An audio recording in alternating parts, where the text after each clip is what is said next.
Little sis, I hate to tell you, but you're actually bleeding.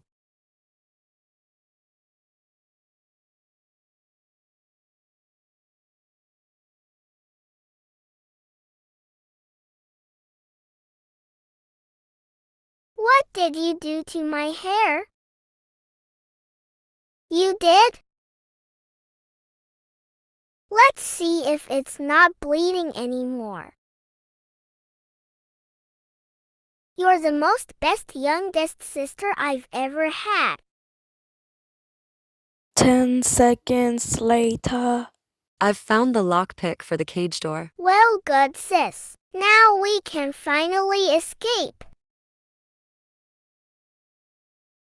I opened the cage door with a lockpick. I'm so sorry for being late. You were just in time, Kara. You can be behind Delilah. Okay.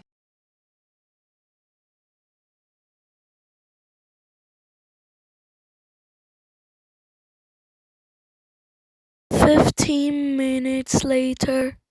I found the door key. We'll have to go before Slendrina comes. Quick, run before Slendrina kills us.